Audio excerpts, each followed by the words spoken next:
नमस्कार। कक्षा 12वीं के सचिव कार्य पद्धति इस विषय के अंतर्गत पहला अध्याय जो है वह है निगमित वित्त का परिचय।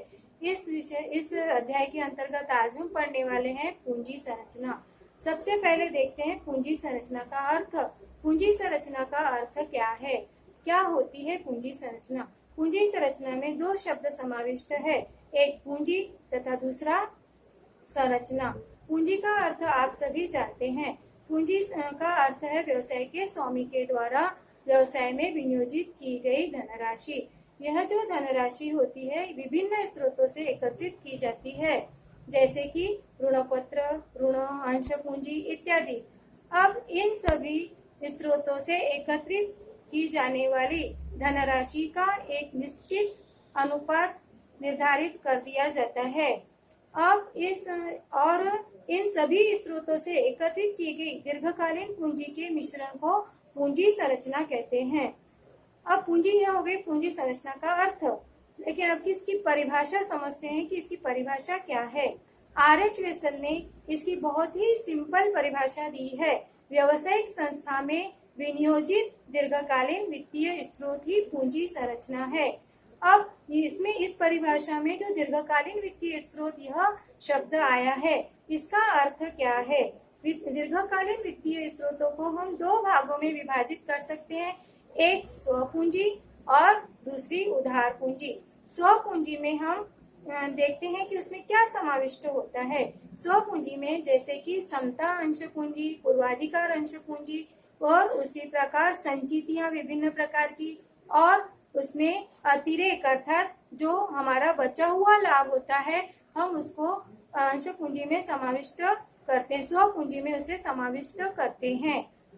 अब ये हो गई स्व पूंजी, लेकिन अब उधार पूंजी क्या होती है। उधार पूंजी यह होती है हमने जो ऋण लिया हुआ है या फिर ऋण पत्रों के द्वारा हमने पूंजी एकत्रित की हुई है, यह होती है उधार पूंजी। यह हुई परिभाषा। अब इसमें हम पूंजी संरचना के अंतर्गत दो सिद्धांत दिए गए हैं। पूंजी संरचना के दो सिद्धांत हैं, उसमें से पहला सिद्धांत है आय की स्थिरता को ध्यान में रखकर ऋण पूंजी अनुपात अर्थात डेट इक्विटी रेशियो निर्धारित करना। अब आय की स्थिरता को ध्यान में रखने का अर्थ क्या है। यदि व्यवसाय में हमने ऋण लिया है यानी कि ऋण पूंजी अनुपात जो है उसको मेंटेन करना है, तो यदि ऋण हमने लिया हुआ है तो ऋण की मात्रा कितनी होनी चाहिए, उसके लिए यह निर्णय जो होता है यह व्यवसाय की आय की स्थिरता पर निर्भर होना चाहिए। क्योंकि यदि व्यवसाय की आय निर्धारित नहीं होंगी, स्थिर नहीं होंगी, तो हम जो ऋण है उसको सही समय पर नियमित रूप से उसका भुगतान नहीं कर पाएंगे और हमारा व्यवसाय का समापन भी हो सकता है। तो इसके लिए यह जो पहला सिद्धांत है इसमें यही दिया गया है कि आय की स्थिरता को ध्यान में रखकर ऋण पूंजी अनुपात अर्थात डेट इक्विटी रेशियो निर्धारित किया जाना चाहिए। और पूंजी संरचना का दूसरा सिद्धांत है पूंजी संरचना को व्यापारिक चक्र की जोखिम तथा लवचिकता को सहन करने हेतु पर्याप्त मात्रा में स्व पूंजी के साथ संतुलित किया जाना चाहिए। तो अब इसमें जो है यह दूसरा जो सिद्धांत है इसमें स्व पूंजी को महत्व दिया गया है। पहले वाले सिद्धांत में ऋण पूंजी को महत्व दिया गया था, उसको ध्यान में रखकर यह सिद्धांत बनाया गया था। लेकिन ये जो दूसरा सिद्धांत है यह स्व पूंजी के महत्व को बताता है। यदि व्यवसाय में स्व पूंजी पर्याप्त मात्रा में नहीं है तो व्यापारिक चक्र जो यानी कि तेजी मंदी के जो चक्र होते हैं या फिर तेजी मंदी का जो दौर होता है उसमें हम जोखिम का सामना नहीं कर पाएंगे। इसके लिए हमारे पास स्व पूंजी पर्याप्त मात्रा में होनी चाहिए। उसी प्रकार व्यवसाय में समय के अनुसार परिवर्तन करने होते हैं, उन परिवर्तनों को करने के लिए हमारे पास स्वयं की पूंजी होनी चाहिए और यह स्वयं की पूंजी जो होती है वह पर्याप्त मात्रा में होनी चाहिए। इसीलिए इस सिद्धांत में पूंजी संरचना यह संतुलित होनी चाहिए, यह बताया गया है। तो अब हम इसके बाद देखते हैं पूंजी संरचना के घटक। पूंजी संरचना के घटकों को चार भागों में विभाजित किया गया है। पहला है समता अंश पूंजी अर्थात इक्विटी शेयर कैपिटल। जो समता अंश पूंजी होती है यह समता अंश पूंजी वित्त पूर्ति का आधारभूत स्रोत होता है। अब इसमें जो समता अंश होते हैं यह निर्गमित करके पूंजी एकत्रित की जाती है और यह जो समता अंशधारी होते हैं ये कंपनी के वास्तविक स्वामी होते हैं और ये अंतिम जोखिम स्वीकार करते हैं। इन्हें तभी लाभांश दिया जाता है जब कंपनी को लाभ प्राप्त होता है। यदि किसी वर्ष कंपनी को अधिक लाभ प्राप्त होता है तो इसे अधिक लाभांश दिया जाता है, अधिक दर से लाभांश दिया जाता है, और यदि कम लाभ प्राप्त होता है तो कम दर से लाभांश इन्हें प्राप्त होता है। तो इसे ही लाभांश की उच्चावचन दर भी कहा जाता है। यहाँ पर यह उच्चावचन दर, यह जो वर्ड है हमें ध्यान में रखना है। उसके बाद है दूसरा घटक, पूंजी संरचना का दूसरा घटक, वह है पूर्वाधिकार अंश पूंजी।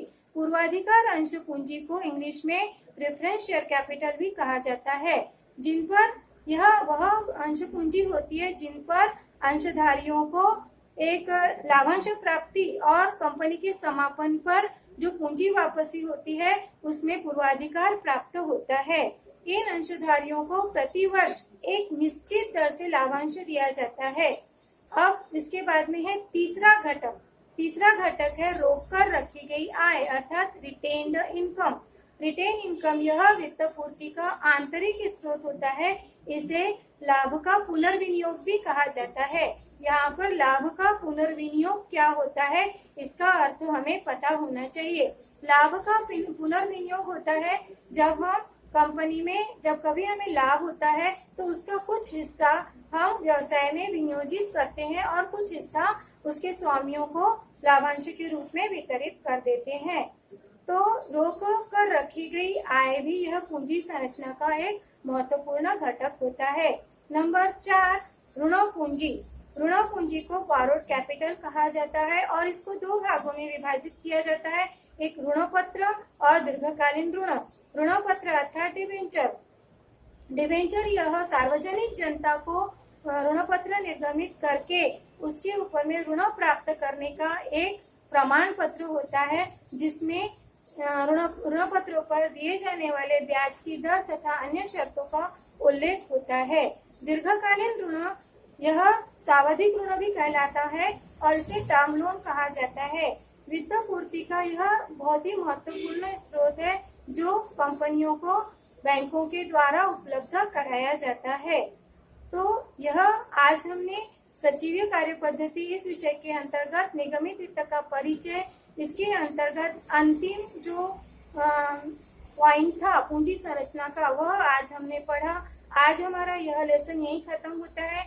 अगले वीडियो में हम दूसरा लेसन शुरू करेंगे, उसका नाम है वित्त पूर्ति के स्रोत। तब उसमें हम पढ़ेंगे विभिन्न प्रकार की जो प्रतिभूतियां होती है उनके बारे में हम उस अध्याय में अध्ययन करेंगे। नमस्कार।